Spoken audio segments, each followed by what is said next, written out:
The Secret Diary of Cameron Baum. Friday Kant. You're certain. You're absolutely certain. I know what I saw. Damn. We are home from the desert, and I make my report directly to John. It is just like old times, or future times. Will someone please tell me what the hell is going on? Daniel. He refused my offer to drop him off downtown and insisted on accompanying me home. He is worried he has just witnessed Armageddon. Cameron saw a hunter-killer. I gathered that much. We drive all the way to the desert, stay 5 minutes, then race back here. No explanation. Nothing. I was bricking it, man. I thought it was the end of the world and the bombs were gonna drop. John smiles grimly. Not quite. This was probably a prototype. You weren't far from Edwards Air Force Base, and we know those things are in development before J-Day. Or maybe Skynet sent it back through the time portal. No, that's impossible. Yeah, what's to stop them sending a whole squadron here? We've been over this. Whatever comes back has to be encased in living tissue. So, what do we do now? Call the CAA and ask how many hunter-killers they've got in service. This is hardly something the Civil Aviation Authority would be involved in. It's a military project. John crosses to his laptop computer and begins typing. I'm sending an email to Eric. If anyone has a heads up on this, it'll be him. Who's Eric? The king of nerds, I reply. The king of? Is she serious? Eric's part of an online group that's into conspiracy theories and the military-industrial complex. That sort of stuff. How old is he? Eric's 15. Geez, you're looking for information from a kid. John looks up after sending the email. You ever read the papers, Lieberman? A teenager got caught hacking the Pentagon mainframe. He only got caught because he boasted about it to his girlfriend. These kids, as you call them, know their stuff. Daniel says, my mouth's dry as hell. Can I cadge a drink? Sure, soda okay. It'd hit the spot. John takes 2 sodas out of the refrigerator and tosses one to Daniel, who says, Thanks, man. Hey, aren't you gonna ask if Cameron wants one? Cameron doesn't drink sodas. Well, fancy that. Hey, where's Sarah? Mom's out jogging. When the weather's fine, she likes to put in the miles. This is Southern California. The weather's almost always fine. Like I said, she likes to put in the miles. The laptop pings, the sound an incoming email makes. John studies the screen and reports. Eric, he has a contact called the Wizard who may know something. He'll get back to me. The Wizard, the king of nerds. Gee, why don't you enlist Gandalf and Frodo while you're at it?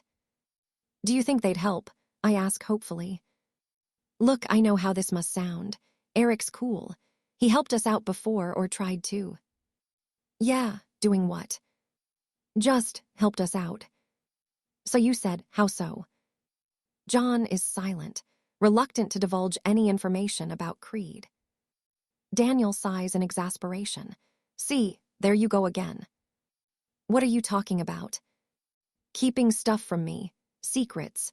If I'm part of this, then I'm part of all of it. I die for the cause, man. I die for the freaking cause. I think I deserve some honesty. Knowledge is a dangerous thing. If the authorities ever questioned you, they'd think I was crazy. Cyborgs, future war, out of my gourd. Not everyone. There are some people, high-ups in the government, who know about this. Some of it anyway. So the fake IDs aren't just to keep the monsters at bay. It depends on your definition of monsters. Daniel finishes his soda and drops it in a waste bin. Shouldn't we call Sarah and tell her what's happened? She'll be back soon enough. Relax. Today isn't the day the bombs fall. Says you. Says me. How much warning will we get? A shrug. We think there'll be a fair amount of media coverage. A computer system designed to protect the country from sneak attacks is pretty newsworthy. Yeah, the end of the world. Catch it tonight on CBS. I say, at least there'll be no reruns. So how many people know about this, apart from us? John gives it some thought. 5 people know at least part of it. Becca, Ramona, Wanda, Mad Ellie, Davy Ginsberg. And no one's gunning for them. Far as I know, 2 teenagers lost their lives in a fire at a school we attended. Sometimes people get hurt no matter careful we are. A school fire, here in LA. Yeah, couple of years ago. I think I read about that. They blamed it on some crazy, embittered teacher. One of the survivors wrote a book. Yeah, we knew her, Cameron's friend. She's one of the 5. And they made a movie based on it. We've got it in the store. Starred Lindsay Lohan. And that limber chick from Firefly. Bombed and went straight to video. Have you seen it? We lived it, that's enough. The laptop pings again. John says, Eric, that's quick. He says the wizard spent last weekend in Nevada looking for UFOs. Huh. John ignores Daniel's snort of derision. Found this instead. There's a video attachment. John turns the laptop so we can all see the screen. A video plays back, grainy and blurred at times. A long tracking shot of an aircraft ascending without a pilot. A hunter-killer. Is this what you saw? Yes, a very basic hunter-killer. In time the engines will be more powerful, the weapons' nacelles larger, and the antennas missing altogether. The antennas are probably so it can be controlled from the ground. One day they'll fit an AI, and then we'll really have something to worry about. The video ends. Another ping. John reads the email. Eric says once the wizard got home, he posted this on his YouTube page. Inside an hour, it was removed. Then his account was deleted, and someone tried to run a backtrace on his connection. Hope he had the sense to use a proxy server. Like I said, these kids know their stuff. Even so, Eric says they got within 2 nodes of tracing him. Too close for comfort. Who's they exactly? USAF, CIA, Defense Department, Homeland Security, take your pick. John taps out a reply and closes the laptop. If he hears anything more, he'll get in touch. Nice kid. Needs to get out more, though. While he still can. Yeah. So, mind telling me where Allison Young fits into all this? John is absolutely still. What are you talking about? Do you let that girl go to her death because the human version isn't compliant enough for your taste? 2 paces, a right hook. Daniel staggers backwards, attempts a feeble punch of his own. John blocks it easily and unloads another right hook to the stomach. Daniel collapses, but there is still some fight in him. What's the matter, General? Conscience hurting. The fury is controlled but present in the tremble of his voice. Get out, and stay out. You're not welcome in this house anymore. Once Daniel is out of the house, I examine John's hand. Your knuckles are bruised. I will fetch ice. Don't baby me, damn it. I can take care of myself. He almost runs up the stairs. I calculate whether I should follow and administer some TLC. I decide against it. He is angry, with Daniel, and possibly me since I divulged Allison Young's existence. Oh, Allison, even in death you continue to torment me. Outside, Daniel is standing by the curb, talking urgently on his cell phone. The afternoon sun casts his shadow slantwise across the sidewalk. A few minutes later, a cab arrives and he climbs aboard. The cab drives away. I wonder if I shall ever see him again, and whether I should care. Tuesday. In the front yard is the garage. On the gable end of the garage, just above the doors, is an iron hoop. Behind the hoop is a plywood panel painted white. This is called a backboard. Attached to the iron hoop is a flexible chute of woven nylon thread, like a short diaphanous skirt. In a corner of the garage, left behind by previous tenant, is a rubber spherical object called a basketball. Hoop plus ball. I do the math. Game on. I have watched enough TV to understand the basic concept. Put the ball through the hoop and you win points, and games, and titles. And if you are a tall black man, accrue wealth, prestige, and an obligation to have items of clothing named after you. The cocaine habit is optional, apparently. I bounce the ball once, twice, the data streaming across my HUD. Size, mass, distance. The only variable is wind velocity, though today this is so negligible as to be irrelevant. I toss the ball. The ball enters the hoop and is slowed momentarily by the woven chute before hitting the ground. Score. The only cheering is inside my head. I walk down the driveway to the sidewalk. My CPU notes the increased distance and the slight drop in level caused by the slope and adjusts accordingly. Toss. The soft swoosh of the chute, expanding like a snake swallowing its prey. Score. I feel a moment of satisfaction at this demonstration of trigonometry and applied physics, yet I crave a greater challenge. I pick up the ball and walk to the end of the street, crossing to the opposite sidewalk. Distance, 119 yards. Topography, 16 inches below datum.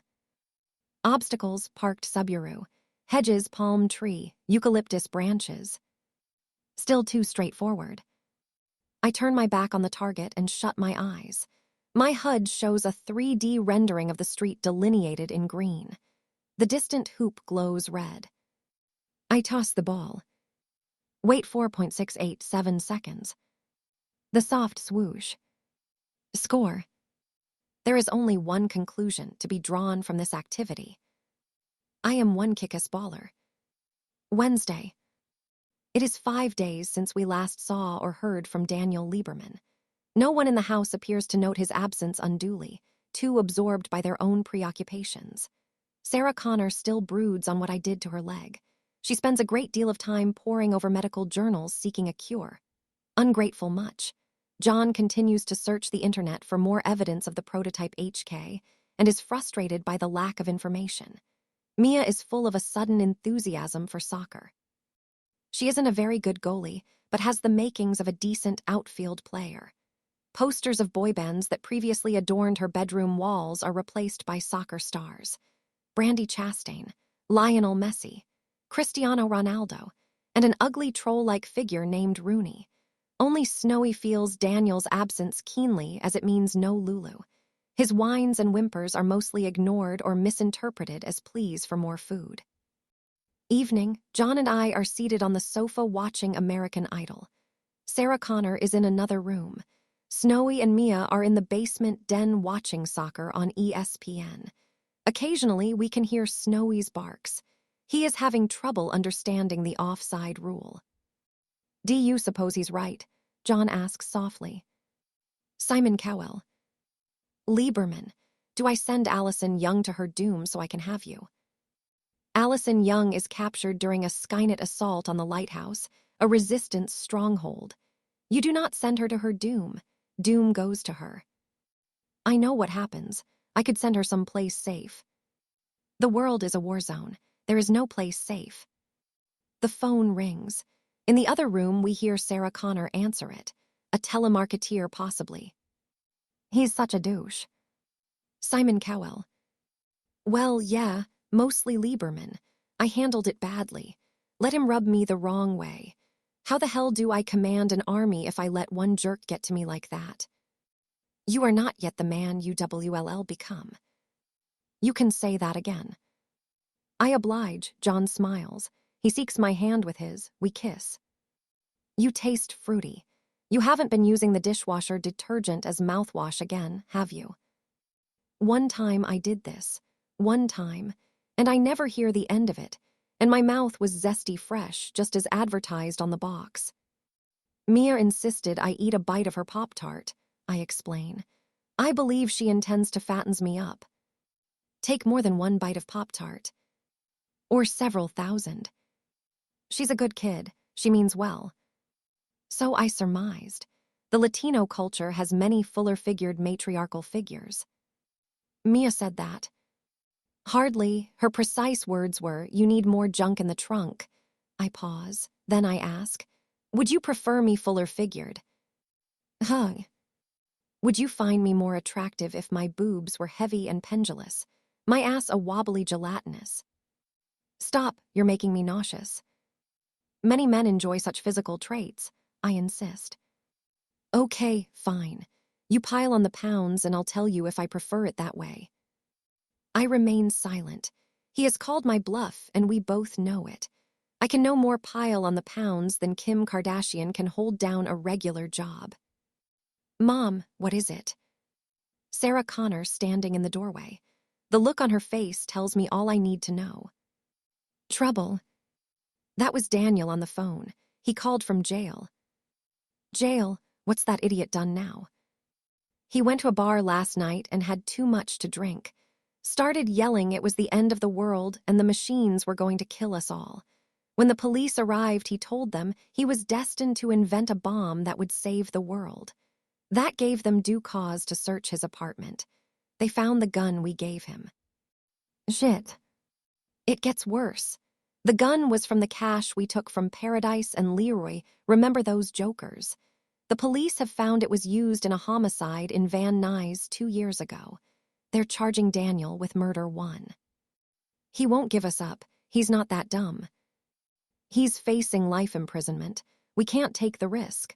I don't think we have any choice. We have to break Daniel out of jail.